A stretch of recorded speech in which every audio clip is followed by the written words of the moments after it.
how far and how long ago we've been thinking about this issue and the importance of, knowing your language and knowing your culture.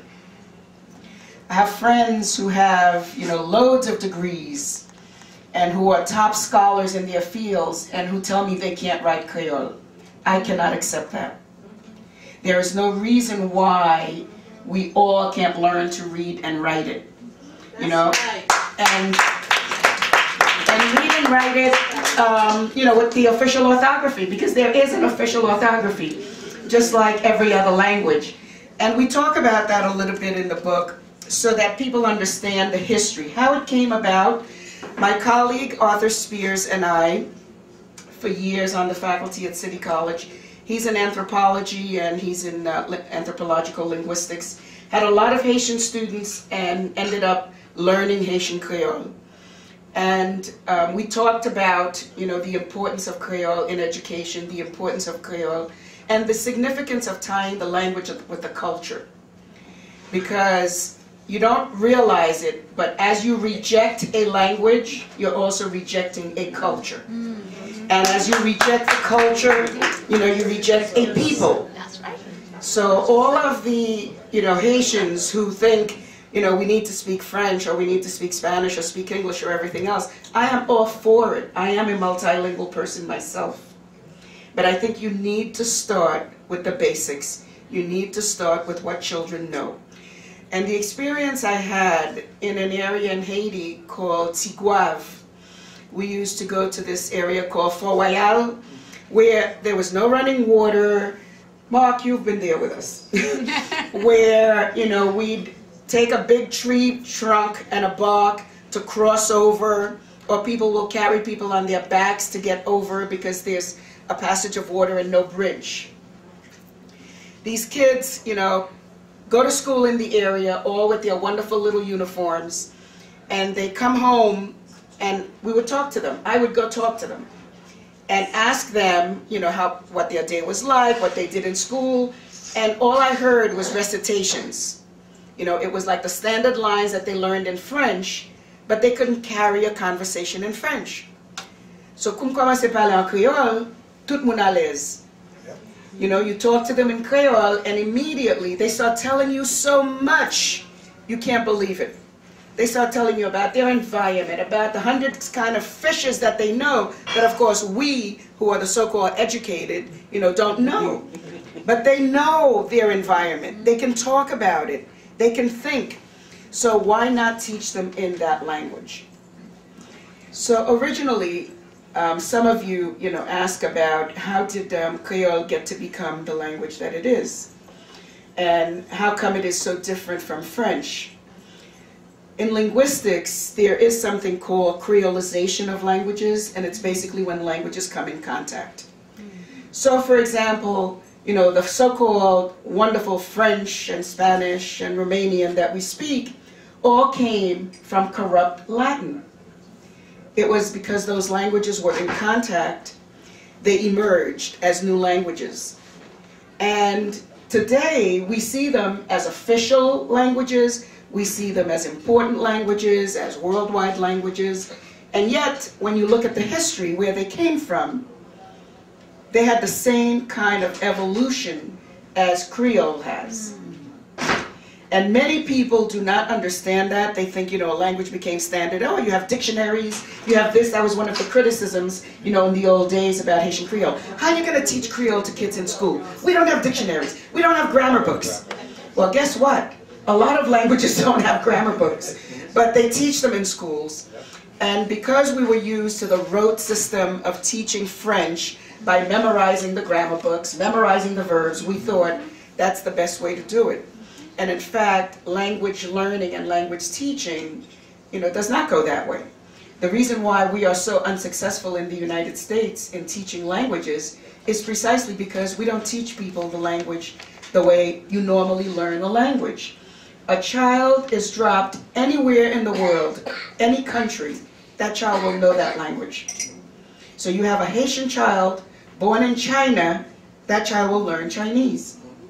Because it's part of the natural process of a human being to learn what they hear about them and make sense of it. And so, if that's what the process is, why then do some people in some countries think one language is better than another? The reason is because language as a tool also becomes a mechanism of oppression. And language, as a tool can be used to do anything, but if you want to have power over people, then what you do is diminish their language, devalue their culture, so that it is not important in society. Haitian Creole, emerged then through languages in contact between the slaves, the African slaves that were in Haiti, the French, the Spanish, the Arawak Indians who were there before. So you will hear and you will see roots from Haitian Creole of all of these languages. And people who study the languages from a linguistic point of view can, experience those things and those analyses. But the value we put on the language, the uses we make of the language. My dissertation was on language use. And what I did is I developed a questionnaire in French, in Creole, and in English. And I basically wanted to give it to the community at large, and I had to develop my own instrument, so I did to test it. But I used a group of taxi cab drivers in New York City, Haitian taxi cab drivers, and administered the survey to them, among other people. But when I gave it to them, they said, "Oh, why are you doing this research? You're Haitian, you know the answers or whatever. What are you going to find out?" Well, my hunch was that we were losing, just like every other ethnic community in the United States, we were losing our language. Okay, so French was pretty much gone. I gave people choices, which language do you feel more comfortable in to respond to this questionnaire? Very few people took it in French. Most people took it in English and in Creole. So already they made a choice, right? The language they were most comfortable in. And then when I looked, based on the questions and the analysis, we found that French was almost non-existent in the Haitian community. Yes, many of us speak it. Many of us, read and we're fluent, or we studied in Haiti and all of that.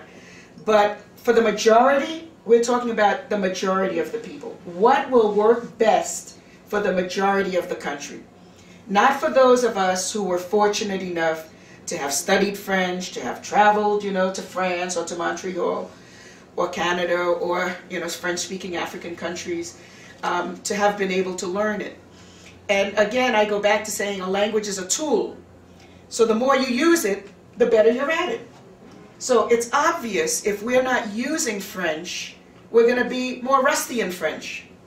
And I have absolutely no problem to tell people, I speak French, I can read it, I can write it, but the writing skill is the toughest. And if you're not using it all the time, you're going to be rusty in it. And so, we kind of need to stop fooling ourselves as though we can do everything. We can't. Everybody has a dominant language. All of us, here are either dominant in whatever, French or English or Creole.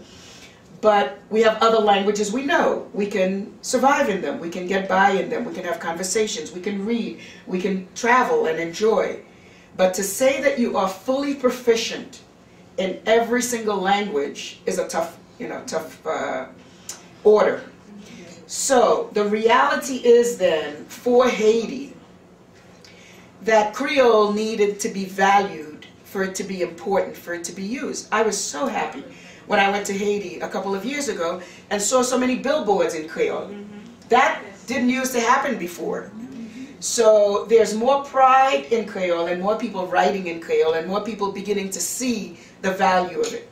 And the more the language is used for everyday business, the more it's used in school, the more it's used in the courts, the more it's used in everyday undertakings, the more value it has. And so the importance of, learning about Creole, knowing the history. Throughout history there have been several versions, different people trying to write it. It originally started being written by missionaries because when they came to Haiti, they wanted for the people to read the Bible, so they translated the Bible into Creole, and it might have been written in a very French-looking kind of Creole. You know, and Creole, just like every